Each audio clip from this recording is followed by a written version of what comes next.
Chapter 54. Concluding chapter of the Legends of Vakratunda. Om Shri Ganeshaya Namah. Yajnavalkya said to Vishwamitra, O virtuous householder, I was filled with joy. I prostrated to Janardana, and having resolved to practice yoga, I went to the forest. After sequentially conquering the 5 tendencies of the mind, the pancha chitta vrittis, which are the kshipta, mudha, vikshipta, ekagra, and niruddha, which have been mentioned in the Yoga Shastras, by the grace of Ganapa, I attained the Lord through the path of Shanti Yoga. O Mahamuni Vishwamitra, you must also surrender to Vakratunda, by which you will definitely be revered by the Brahmins. There is no doubt about it. Offer to Gajanana the merits that you have already earned by chanting of the Gayatri Mantra, and you will become free from obstacles. Always treat everyone in the world as a friend. This will justify your name, Vishwamitra. Mudgalacharya continued the narration, saying that on listening to the advice of Yajnavalkya, Vishwamitra performed his puja, continuously chanting the mantra Ganeshaya Namah. He departed. Since then, Vishwamitra, enlightening with the knowledge of Dharma, gave up his pride, ahankara, and envy, and he commenced chanting the Gayatri Mantra uninterruptedly. He chanted the Mantra Japa as an offering to Ganesha. He contemplated on Ganesha in his heart and observed penance. Gayatri is the mother of Vedas, and Pranava, Omkara, is their father. Pranava is none other than Ganaraja, whose head is shaped as the Omkara. Omkara is Saguna form of Ganaraja. Omkara is Ganesha manifested and endowed with attributes in the embodied form. The divine principle or Tattva, without any form or attributes, is referred to as Ganesha. He offered the Gayatri Mantra Japa to him, and thus becoming a yogi, having attained yoga, he conquered the chitta vrittis, that is, the tendencies of the mind, to attain yoga. O Daksha, thereafter a short period of time transpired. The Lokapitamaha, the grandfather of the masses, Brahma, approached him and bestowed Brahmanatva, Brahminhood of the highest order, on Vishwamitra. Mudgal continued the narration of the legend to Daksha. Vasishtha Muni, along with all the Brahmins, honored Vishwamitra and proclaimed Vishwamitra as the most illustrious Brahmin. The Maharshis conferred on him the status of a Saptarishi, as he was highly illustrious. The 7 sages regarded in the Vedas as the patriarchs of the Vedic religion. He was also considered as an esteemed Ganesha devotee. Vishwamitra worshipped Gajanana daily with puja. That is, he performed the Nitya Puja as ordained with ekagra chitta and extolled Gajanana as per his capabilities. I bow to you, O Gananatha, O Vignesha, I bow to you. To the Lord without attributes, I bow to you. To the most supreme amongst the omniscient ones, I bow to you. To the one who blesses all, I bow to you. I worship the Lord who has an elephant face. To Ganesha, I bow to you. To the one with an elephant trunk, Gajavaktra, to the Lord of Brahmas, to the one who is without beginning, to the eternal, to the one who is worshipped foremost, I humbly prostrate to you. To the one who bestows all siddhis, to the bearer of various Maya, to the one who enchants the creators of Maya and yet is unaffected by Maya, I bow to you. To the Lord of Buddhi, I bow to you. To the bearer of the 5 types of intellect, I bow to you. The 5 organs of perceptions, the Jnanendriyas, which are hearing, the Srotra, touch, Twak, sight, Chakshu, taste, Rasana, and smell, Grana, the knowledge required through them is sustained as the Lord is within us.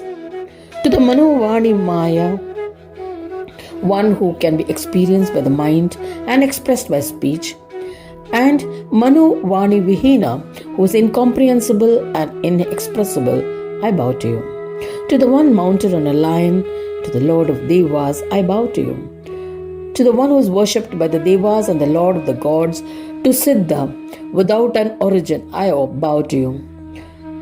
To the four-armed one, to the one whose flag bears an emblem of the Moshaka, I bow to you. To the one who rides the Moshaka, to Heramba, I bow to you. To Lambodara, to Shurpakarna, I bow to you. To the family deity of the yogis, to the chief of the yogis, I bow to you. As he was extolling the Lord, the pot-bellied Mahodara Gajanana manifested mounted on a lion. His effulgence was comparable to the innumerable Aditya's sons. Seeing him, the Mahamuni wept in ecstasy. He was immersed in devotion. A thrill of excitement spread throughout his body. Ganaraja said, to the best of Munis, I am pleased with the stotra composed by you. I shall respect the one who reads or listens to it. I shall grant him enjoyments and liberation and fulfill his wishes. There is no doubt about it. Ask for a boon and I shall fulfill it, even if it is difficult to attain. This is certain. O eminent yogi, I am pleased with your faith and devotion. Mudgalacharya continued the narration. Listening to Ganesha's assurance, the Muni regained his composure. He was ecstatic and said with great devotion. Vishwamitra said, O Lord, blessed is my lineage, blessed is my birth and my penance. Blessed are my parents with the darshana of your feet. O Lord Ganesha, what can I ask for? The world is filled with illusions. That is why, bless me with steadfast devotion to you. This is my only desire. I bow to you. Grant that I shall be in the company of devotees of Ganesha, O Supreme Brahma form. This is the boon I desire, which will be a destroyer of moha and maya. Gajanana said, Tathastu, so be it, and disappeared. Since then, Vishwamitra became an ardent Ganapati devotee. In this manner, the omniscient Vakratunda, the one who grants success to his devotees and the destroyer of Danavas, has assumed various incarnations. To narrate all his legends will be impossible. Hence, I have narrated the selected and fascinating legends of Vakratunda in brief.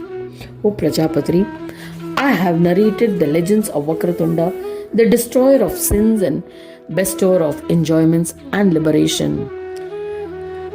Any human being who listens to it with devotion or narrates or reads it will be accomplished.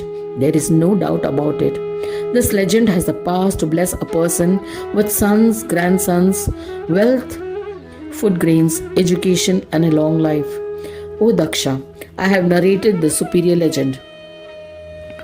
Listening to the legends of Vakratunda even once will grant benefits equal to bathing 1,000 times in the holy waters at Prayag, the pilgrimage center of Kashi, in the Magha month of the Hindu calendar.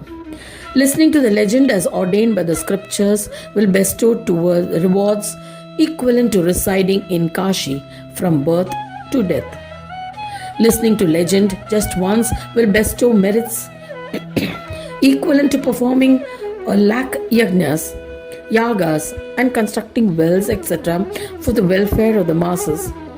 Listening to the legend just once bestows the merits equivalent to performing a maha yajna and all its ancillary yajnas, that is angas.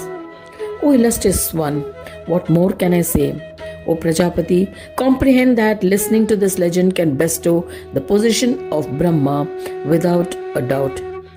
Suta continued the narration to Shaunaka, the dialogue between Daksha and Mudgalacharya. Saying this, the Yogi Mudgala concluded his narration.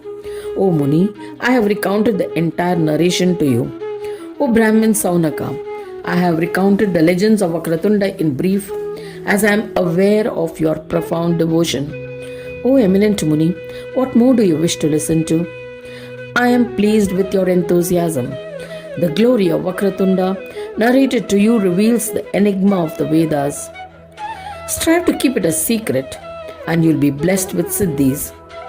Do not narrate this legend to evil-minded, haters of Ganesha, the sinful and licentious people.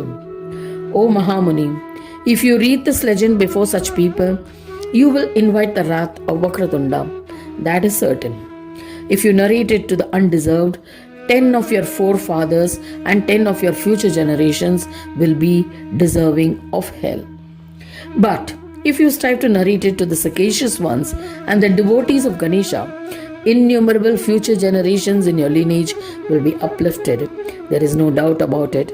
The innumerable future generations of the narrator and the listener will be uplifted. The legends of Vakratunda can destroy the effects of the sins of Kali. Then, how can one be surprised when it eliminates sins in the Krita Yuga? In Kali Yuga, reading the glory of any deity can bestow ascent to Vaikuntha Loka. The legends of Ganesha can especially grant special gati, course of the soul through numerous forms of life. O Muni, I have narrated the legend of Vakratunda, pleased with your devotion. O eminent Brahmin, I feel accomplished having done so. I feel blessed to be with you where there is a contemplation on Ganesha. I am indeed blessed. Thus ends the 54th chapter titled Concluding Chapter of the Legends of Vakratunda in the first khanda of the Puran Upanishad, Sriman Mudgal Purana, describing the legends of Vakratunda. Dedicated to Sri Gajanana. End of chapter 54 and conclusion of the first khand of the Mudgal Purana.